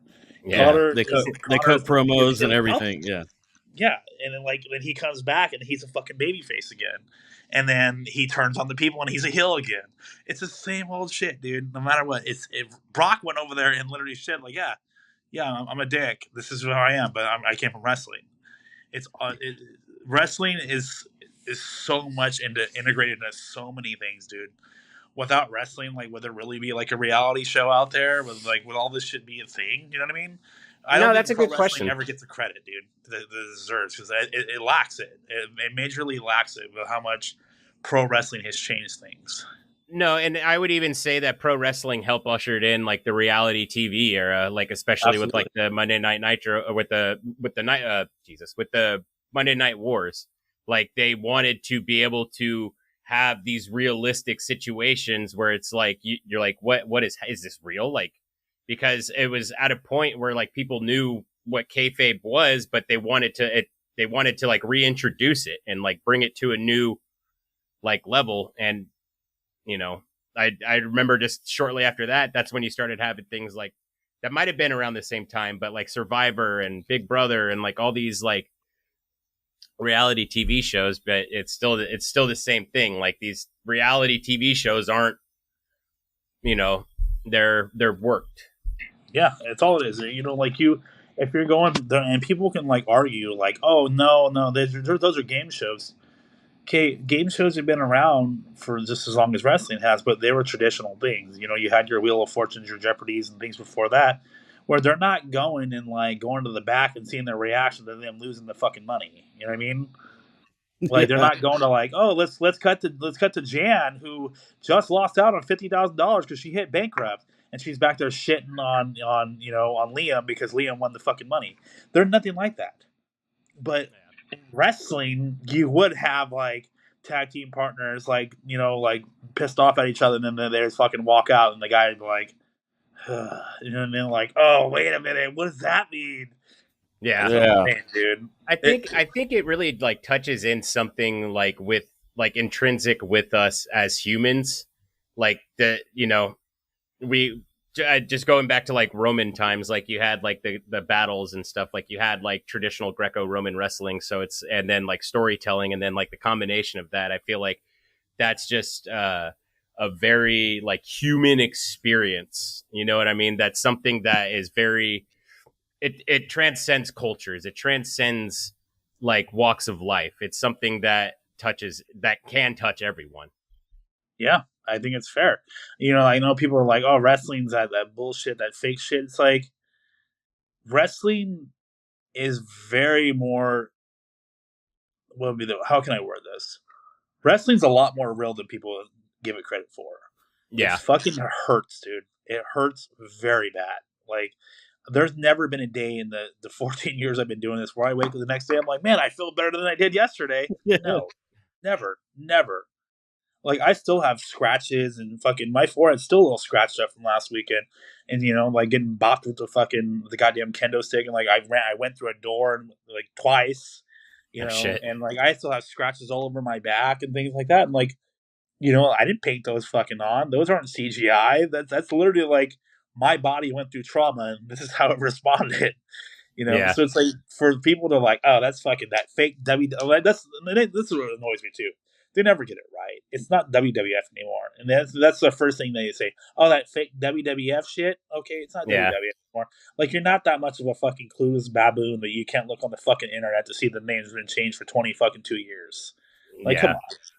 It's like you just outed yourself to as far as like Yeah, you it's think you it's have any ground to stupid, dude. stand on. It's just stupid. It's just that's how people are. Like, oh, I watch UFC. But okay, cool. More power to you. I got nothing but respect for anybody that does MMA, dude. It's a tough fucking thing. They hurt too. But here's the thing: MMA fighters don't fucking wrestle every night or fight every night. They fight once, especially like the big guys like Cotter and all these other fucking goofs, where it's like they fight once and then they go home for a fucking year. Or longer. Yeah, it's Yeah, Conor way hasn't good. wrestled, or excuse me. Conor hasn't fought in like 2 fucking 3 years, something like that. And then he tried to get ready for this last fight and he got hurt. Yeah. And like that's something that isn't spoken about a lot either. With wrestling, man, the longer that you're on break or at home or wherever you want to call it, the harder it gets. Like I'm very blessed that I have been an opportunity where like I'm wrestling almost every fucking weekend, dude. It's very rare I get a weekend off. And I'm very happy that it's this weekend so I can actually just sit back and soak my bones, dude. But you build like when your body doesn't have that consistent booking where it's like you're only wrestling once a month, dude, your body builds up this like atrophy and it fucking kills you. And you feel like shit when you're like out there after being gone off the road for 2 or 3 weeks at a time. And you're like, all right, I'm getting back into it tonight. And you're like, the first bump you take, you're like, oh God. And then you like, get up and you start doing your shit. And then the next day you feel like a fucking truck run you over. Yeah. But you do that 4 times a month, 5 times a month, and you're staying consistently booked. Your body don't feel too bad, honestly. Like you're just like, you kind of get used to the aches and pains that come with it. And like I said, with an MMA fighter, where it's like, or the MMA fans that are like, "Oh, that fake shit." It's like I've said it to multiple people, and I even said it like when we do like shows, local shows, and like somebody will hit me up like after I'm like, "Hey man, that shit looks easy. Can I do it?" And I invite them to come out and hey, come early before a show, come do a training session with us. The first one's free, and they're like, "Oh, cool. Why?" And I say, and they always say, "Why is the first one free?" And I say, "Because I guarantee you won't come to the second." And everyone's just like, yeah, well, we'll see." And I've literally had not a single fucking person ever take me up on the second training offer. Oh shit. And I don't Yeah. even I mean, do anything. Like, I'm not in there to bully them. I'm not in there to hurt them. I literally make them go through the basics. Okay, like this is how you're gonna bump. You gotta squat down, tuck your chin, and you kick yourself out like you're kicking a football. First time they do it, boink, smack their fucking head. They get dizzy. I'm like, okay, go in the corner, get yourself some water, take a break, and we'll come back to it. And they never do it. Okay, get up. We're gonna hit the ropes. What are we doing? You're gonna run the ropes. Oh, okay. And then they try to do it and like, oh, I gotta go. Okay, cool. All right, well, let me know when you're available for the next one. Never hear from them again. oh man, And I've had that's that happen to funny. me multiple times, dude, where it's like people are like, oh yeah, and we'll set the ring up, and I'm like, yeah, come on down, and they'll show up in their fucking nice ass, brand new fucking gym athletic wear, and like that they bought, and I'm like, oh, this is cool.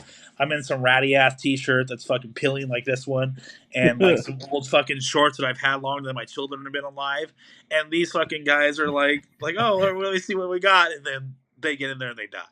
And they're like, "Oh yeah, never mind. This isn't as easy as I thought it was." I'm like, "Exactly. See you at the next show." I'm like, it's like one of those things. So Yeah. Yeah. Well, And you're hopefully, like, if I do anything, this they walk. every weekend. Yeah.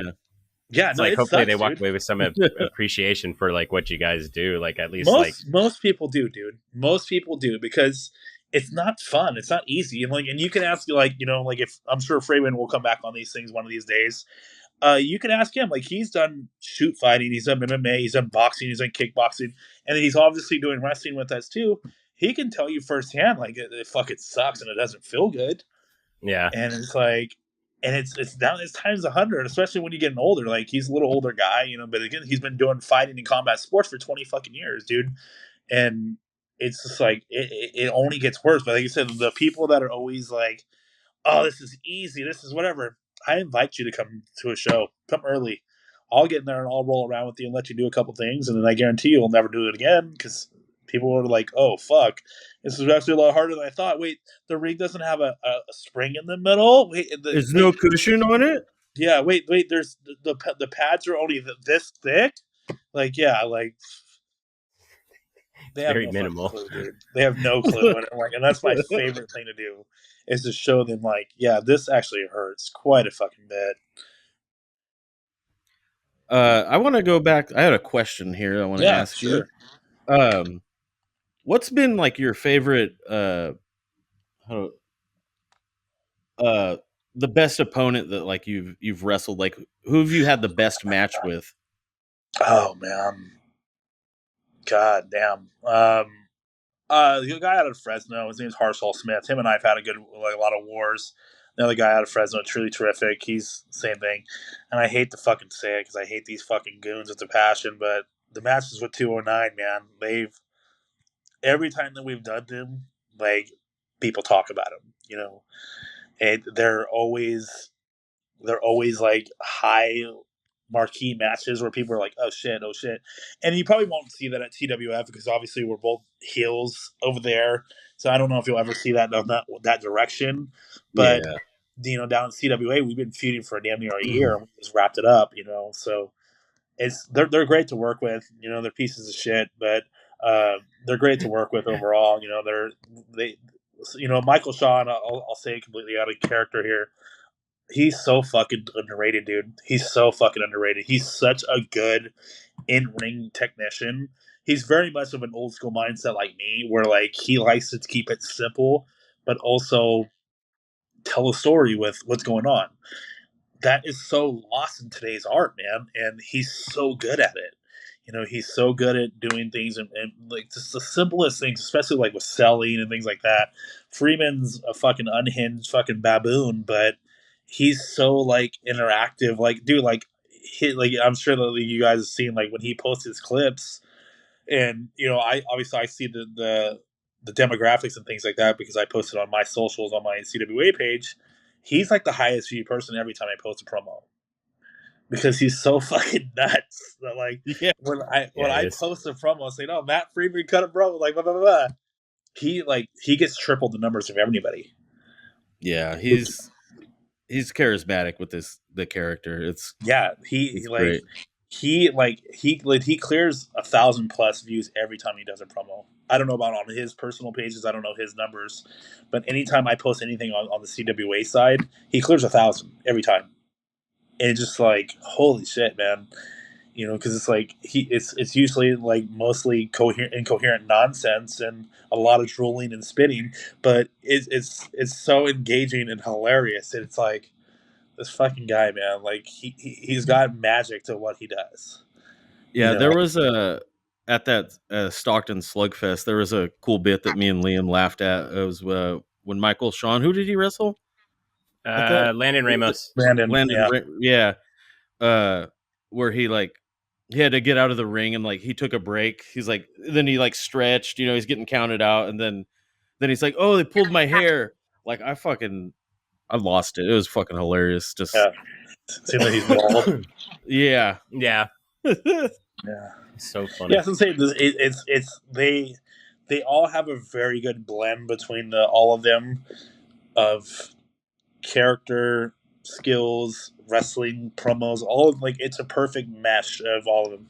Because CJ's obviously the gimmick guy there, where it's like he's got the fucking mullet, the best hair in Dude. the business besides mine, obviously.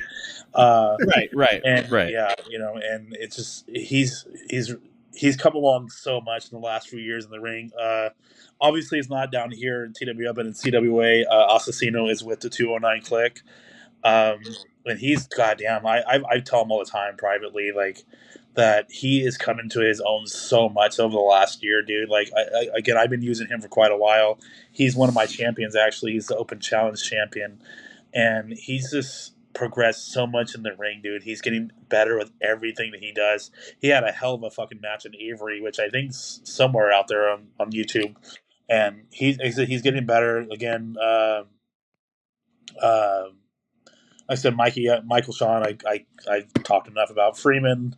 He's a fucking unhinged fucking lunatic. But my God, like if anybody can sell you something, it's that fucking guy, man. Like I believe he it. can absolutely fucking 1000% sell a fucking ketchup popsicle to somebody wearing white gloves.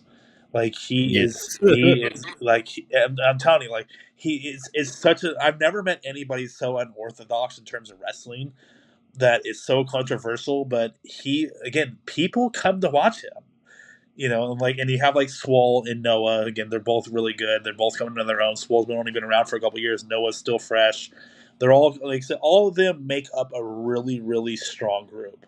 And that's hard to do, you know what I mean? Because like I've been doing Best Looking Enterprises for quite a while, and it's like, and it's always been like an inside joke that I always say that I'm the talker of the group and Tripp's the wrestler of the group. Because it's like I know I'm bare bones. I'm basic as fuck, dude. I don't need to do anything. And Tripp's the one that will go out there and do some cool shit and fucking bust out some badass moves. And I'm like, no, I'll just fucking elbow a guy and then shake my dick. Like I'm doing that. You know, like that's Easy me, day. you know. Like yeah, like but he'll like that's what he does. So that's what I'm saying. It's always good to have a very good blend of different guys and different characters to make something like that work, and they all do. Yeah. And you know, more credit to them. Like I said, they. I think they're in. I don't know when this is going to come out, but as of this time in this recording, they're all in Nevada right now. You know, and like I said, it's good on them. Like I said, because the act, you know, it's funny. Like I when I've done stuff for Hood Slam in Reno, I got booed just for being from California. You know, I was like, I literally like they announced me from California, and they're like, "Fuck this guy," You got and the they free even heat. said, "Yeah, it was funny." Yeah. Because I remember a fan. I rolled out the ring and I was talking shit, you know, doing my thing, and this fan said, "Why don't you go back to fucking Stockton?" And I like was like, so that's what you know out of California is Yeah. Stockton? I was like, oh man.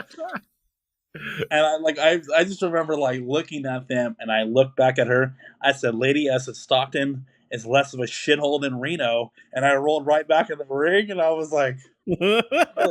I was like, am I really telling the truth here? I was like, I really don't know. And I got back and I went right back to the ring and did my shit. But I'm like, I've only been in Reno just a handful of times, and I'm like, I don't know, like, you know, Stockton, as we all know. And but Yeah. yeah, man, it's just funny that just I just learned how I was like, why do people equivalent California to Stockton? I'm like, that's really interesting because I didn't say where I was from. I just said I was from California. You know, I didn't say like anything. I didn't even bill myself. I just said I was from California, and they're like, "Oh, fuck this guy." And Ah, then like fuck you. the first town I hear is Stockton. Stockton. I'm like, wait a minute. I was like, you've been watching too much TV. You know? Jesus. Yeah, we had a cool experience in Stockton. We went to, like they said, the Stockton Slugfest, and then the previous weekend we went to Stockton Con and met Sting and Nash. Hell yeah, nice. Super cool. And then if you're ever in Stockton, hit up this place. I'm gonna plug them because Oh yeah, dude, please do. it's the best hamburger I ever had. It's two older black ladies that run this. It's called Stockton Smash Burger. Okay. One of the best hamburgers I've ever had in my entire life, and they were super sweet, and I can't plug it Yeah. enough. I think it's great. No, it was really good. Like good size, like good I'm meaty burgers. I'm Like a big burger guy, man. So this is a oh lot of hype, dude. Oh, Like, for sure, dude. It will live up to it. I guarantee it. no, because okay, so, I my experience is like the best burgers usually come in like the little hole in the wall places that aren't like absolutely, dude. Like, and there's And a when lot you of that in the valley. and when you think of Stockton, it's exactly where you think it would be in Stockton. Like it's just Fuck. like there's like you a come homeless dude walking with his dog, and like it just it's typical Stockton. But you come for the food, but you stay for the atmosphere.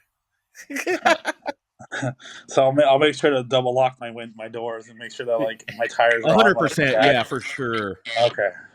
for But sure. Lock your. you'll be enjoying a tasty burger while your car is secured. Yeah, well, I see one of my tires is getting removed. I was like, wait a minute. Goddamn, this Where's burger's my for me? catalytic converter? Yeah. Jeez. Let me ask you one more thing. Yeah.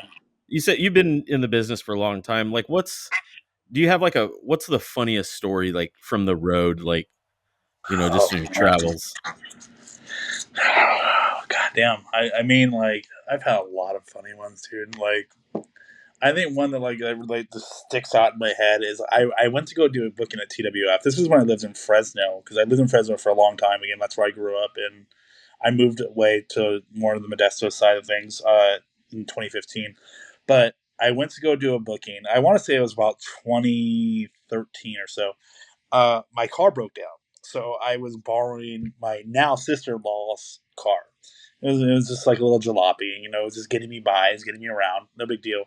And driving up to Sacramento, pop in this small little town called Delhi, which is in Merced County. It's on its way through Turlock. I used to live in Delhi. Yeah, okay, fantastic.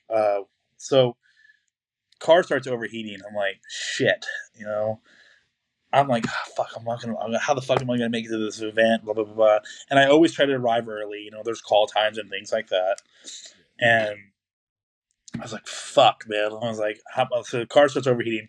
I call my girlfriend, who's now my wife, telling, hey, the car's overheating, blah blah blah. I gotta get to TWF in Stockton, blah blah, or Sacramento. And she's like, okay, so what are you gonna do? I said, I don't know. I was like, but I'll call you later. Da, da, da, da, you know, not a big deal. So I never called. So I'm like, fuck, what do I do? So I call my brother, and I'm like, hey, I need a ride to Sacramento. He lives in Fresno. I was like, can you come get me? He's like, yeah. He's like, I was like, what happened? I was like, the car broke down. Okay, whatever. I left the fucking car just so I can go wrestle. And yeah, and so then I'm like, fuck it. I don't know why I decided to do this. So that happens. Boom, boom, boom, boom. I go and wrestle. I come back. It's fucking 1:00 in the morning by the time I get back to the car. The car's still there, thank God, but it wouldn't start. I had no money. And I called my girlfriend, again at the time, now my wife, explained to her, yeah, the car died a long time ago. I'm sorry I didn't tell you, but like, yeah, it's been dead on the side of the road. To tow it from where it was to her parents' house, which is only about 3 or 4 miles away, was $450. Oh my god. Ooh. Yeah, and she paid for it, and I just remember her being fucking pissed because she didn't know anything about wrestling at the time. She's like, "How much did you make tonight? Can you help me cover the cost?" I said, "I made forty Absolutely not. dollars." I said, "I made $40." I was like, and I spent it. I spent 20 of it giving gas, and I spent 20 of it at Jack in the Box. I was like, I have no money, and she just said, "Are you fucking kidding me?" I was like, "No, I'm not." And that's when she learned that wrestling doesn't pay well. And yeah, and yeah, she covered the $450. I ruined the fucking car. The car would never start. They wanted Oh, someone to pick apart. I blew the head gasket on it. Fuck. And I was like, fuck, dude. I said all this because I wanted to go fucking wrestle. Like I could have just I'm yeah. And I can't even tell you who I worked that night or anything. I seriously have no recollection of the match. I just remember leaving the fucking car there, leaving a note saying I'll be right back, and then I never came back until that morning. And then it was still there, and I fucking had to pay $450 because it was an overnight towing, is what they called it. And I'm like, this is fucking stupid. I'm pretty sure I got conned, but like, it was the first fucking place that like answered, and I was like, whatever, I'll do it. And then I want to give my wife like used her credit card. And I'm like, oh man. So yeah, a lot of heat for that, man, and then a life lesson that my wife learned that wrestling doesn't pay very well, and I've been fucking. She's been reaping the benefits of that for 11 years now. So yeah, well, she still obviously she loves you. I'm guessing if she's been with you for that long and you're still able to go, do your thing, especially with the kids. I'm sure that's yeah, that's a I'm sure that's challenge a in very itself, grateful thing dude. to have. Oh yeah, no, that's definitely a challenge in itself. Because again, like I'm trying to slow down as much as I can. It's kind of hard, when you've been doing it for so long, and it's hard when you like say you kind of built like a clientele per se, where it's like people do want you on their shows, and I do the client shows quite often, because I do try to like balance that life because I truthfully wouldn't do it as well as I should have the last few years because I had this like weird resurgence where like I was like on fucking shows every weekend, and I went through a period last year where from July to October I didn't have a weekend off, and I was just like, like it just happened so fast. So I'm like, man, like I literally missed 6 months of weekends with spending time with my kids when I was working Monday through Friday. So it's like I was never home, and I worked. I'd work and I'd go to the gym, and I get home, and it's like spending an hour with him, and then boom. And so like I've tried to slow down quite a bit, man.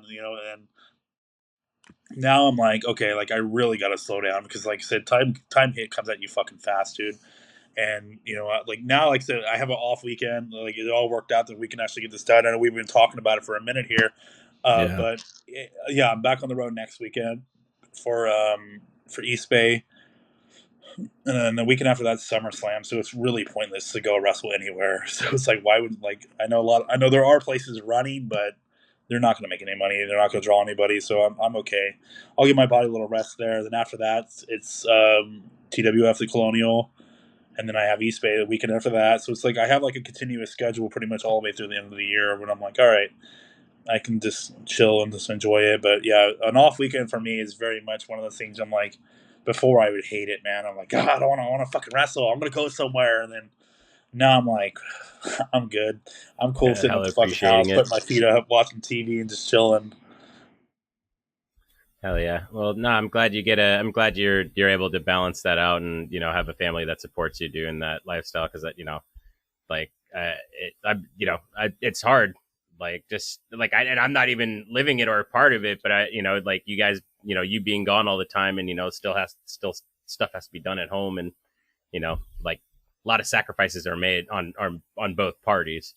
Yeah, absolutely, dude. Yeah, it's definitely a challenge. It's something I'm very grateful for that she allows me to continue to do this because again, like having two kids under 6 is not easy, and just to do that and it's like managing those lives and then me being on the road and it's like I'm more or less like putting on a show for other people. And it's like I still need to be home for my family, and that's something that again, like it's a lot of things that we talked about today is a lot of things a lot of people don't think about, and that is one of them where it's like I still have to come home and be a family man, and I'm gone on these shows.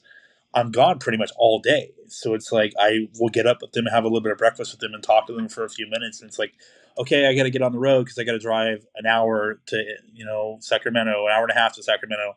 I got to drive an hour to Stockton. I got to drive 2 hours to Fresno. I got to drive 2.5 hours to Visalia. I got to drive 4 hours to Reno tonight. Like there's things like that like a lot of like and it's fun to be on the road and I enjoy and I have a lot of road trips with my boys and it's always good times and shit. But there's a lot of that, man, where it's like I'm taking a whole day away from my children, where it's like, okay, I gotta balance this out a little bit better because again, like I'm living the life of a rock star per se, but I still have responsibilities at the end of the day. And I am very grateful that I have somebody that understands that and is accepting of it. I don't want to say she's okay with it, but she's accepting of it that I can go out and live my dream still after 15 years of, or excuse me, almost 15 years of doing this and, her being with me for a majority of it. So it's been really cool to say the least. Hell yeah. Well, yeah, I, I think, Kyle, do you got any other questions for Jason? No, I think we covered quite a bit. Yeah, it's pretty good episode. Definitely covered a lot of ground. I feel like we kind of touched on a lot of similar themes, but we kept on like diving a little bit deeper, or at least like talking about more. I don't know. Talk it out my ass. Don't mind me. No, it's all good, man. Like I said, you're never gonna get the same thing with everybody because again, we haven't like we deep dived a little bit into things, like I said. But there's always gonna be a part two. You know what I mean? We can always come Oh yeah. back, talk about whatever. You guys think of something down the road, and you're like, hey man, like we cooked up 10 questions. We want to ask you. Fucking, I'm an easy guy to find, man. We can do this again. We can talk again. Talk Hell yeah. shop. We can go over a million things, man. Like I said, just in the time being, like I said, it was great. We flew through 2 hours, dude. Like it Yeah, was we literally did. like no problem at all to do this. So I can talk wrestling and my love and the passion for it for hours on end and not even budge. Like I said, we're at a little under the 2 hour mark and we're wrapping up. It's like that's a hell of an episode to say the least. No, definitely, and it's been fun, and like just at least talking to you, there's definitely like there's a lot of passion in like what you do, and I think that comes through, just like through your Yeah, work and just talking to you through it. Yeah, yeah. absolutely, man. You inspired me a little bit, so I think that's a cool thing. Yeah, So man. Like I said, it's one of those things. Again, like we don't get too much of this one on one at shows because again, most of the time I'm in the back, and it's like, and then like at the end of the show, it's usually like you guys are are very respectful of our time. So it's like you'll just kind of say what's up real quick, and then say hey, good match tonight, guys, and then whatever, and like. It's always appreciated, but like sometimes, like I said, well, I'll time to shoot the shit and kind of see what's up and see how things are going.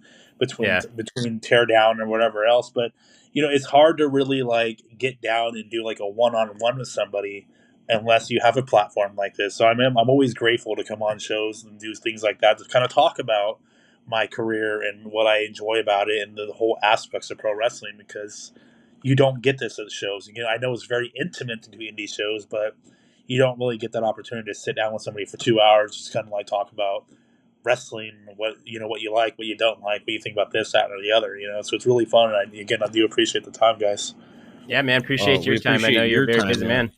Oh yeah. But yeah, I think we'll call it here. If you guys made it this far in the episode, we greatly appreciate you for sticking around. Jason, we appreciate you, man. Thank you again. We are the tag team duo, Liam, and this is Kyle. Yeah, there you go. You gotta get on that. I forgot who I was. But yeah, we'll catch you on the next one, guys. See ya.